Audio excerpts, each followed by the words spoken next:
ديزاين جرافيك باقي واكل اخي امين. شوف اي دومين اخويا باقي واكل، ما كاينش شي دومين تيموت ليه الحوت.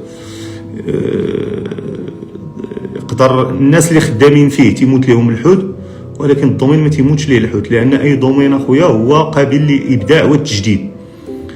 راه الصناعه التقليديه يعني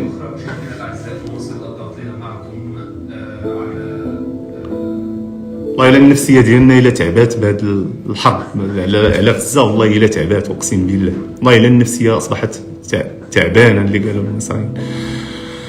قلت لك اخويا الصناعه التقليديه اللي هي لا علاقه ياك ما هي دروب شيبين ما والو، والناس كيجددوا فيها، لان الدومين الا ما جددتيش فيها اخويا راه يساوي ان هذاك الدومين غادي تموت الحرفه ديالك الا ما كنتيش كتجدد. فهذا المثال هذا اللي عطيتك اخويا غير باش تعرف ان راه اي دومين خاصك تجدد فيه. دابا نتوما الاخوان علاش كتبقاو تسولوني واش الريسكين اخويا باقي فيه ما يدار؟ علاش كتبقاو تسولوني واش اخويا السي بي اي باقا فيها ما يدار؟ كتبقاو تسولوني واش الدروب شيبين باقي فيه ما يدار؟ انا نقول لك علاش كتسولوني هذا السؤال. كتسولوني هذا السؤال اخويا لانكم نتوما ابليكيبل كتطبقوا، وهذا راه مشكل، انه ما خاصكش تكون واحد الانسان كيطبق. انت دابا خاصك واحد يجي يشرح لك وتطبق. داكشي اللي كيطبق لك نهار ما تيبقاش خدام ما باقيش تاكل الخبز. راه كنعطيكم في كثير من الاحيان القدره بالصابون البلدي تيحكوها بالصابون البلدي. القدره كنحكوها بالصابون البلدي كنبيعها النصراني قديمه وكيشريها من عندي، راه كنحكوا القدره بالصابون البلدي. نهار هذاك القاوري عاقب القدره انها كتحك بالصابون البلدي ما بقاش كتباع القدره بالصابون البلدي، وقفنا ما بقيناش كنخدموا القدره بالصابون البلدي. فاخويا هذه مساله ديال شي واحد يقول لك شي مجال ما بقاش فيه ما كيدار، راه هو اللي ما فيه ما يدار. فلهذا اخويا السؤال الذي يطرح نفسه هو كيفاش انا ملي ندخل لواحد المجال ماشي ندخل ليه ونبقى غير تنابليكي، كيفاش نقدر نكون مبدع؟ هذا هو السؤال، كيفاش نقدر نكون مبدع في ذاك المجال. الابداع اخويا في واحد المجال الابداع كيجي اولا من الفهم الاساسيات. حيت انت باش مثلا تقدر تشد واحد الموتور ديال واحد الطوموبيله، ولا تقدر تشد واحد الموتور ديال واحد الموتور وتبدلو وتزيد فيه هادي وهي، خاصك تفهم بعدا داك الموتور كي تيخدم.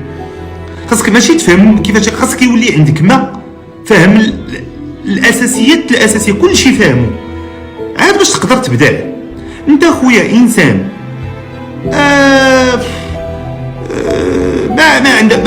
ما كتفهم موقع الكتروني كيفاش خدام، ما كتعرف شنو هو بروكسي، كيفاش خدام، ما كتعرفش مثلا باي بال كيفاش خدامه، ما كتعرف والو.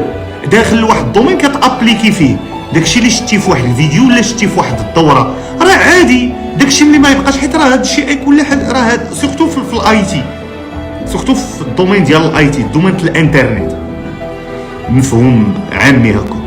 الدومين ديال الانترنت راه واحد الدومين اللي يتجدد كل ساعه، ماشي كل شهر، ماشي كل عام، تيتجدد كل ساعه. فانت بطبيعه الحال لن تستطيع المواكبه، لانك انت داكشي اللي كتطبق في ديك الفورماسيون ولا هذاك الشيء راه غيخدم لك هاد السيمانه الجايه، هاد الشهر الجاي، وغيتغير. لان الدومين يتغير، لان الانترنت كلها كتغير. نعطيك غير مثال مثلا باي بال كدير واحد القضيه باش باي بال ما تعيقش بيك، مثلا انك تبيع واحد البرودوي مثلا، فانت خدام بهذيك لا ميثود اللي عطاك هذاك خونا، هذيك لا ميثود يسحبك باي بال غتبقى ديما ما عيقاش، راه غتعيق واحد النهار. ايوا انت غير تعيق صافي ما بقيناش خدامين. عندنا واحد لا ميثود تنصاوبوا بها مثلا التريزول، مثلا جو دي نامبورت كوا. علاه انت هذيك لا ميثود باش كتبيع هذوك لي كونط، انت كتبيع دابا الفلوس خدامه، واحد النهار ما بقاتش، على هذوك الناس ما كيتطوروش. اذا ما بقاش صافي، لا الدومين ديال البيع ديال هاد لي تريزولد مثلا ما بقاش خدام. علاش؟ حيت باي بال ولات عايقه. ايوا راه لا. اي دومين الاخوان تيخصك تجدد فيه، هادشي اللي كاين.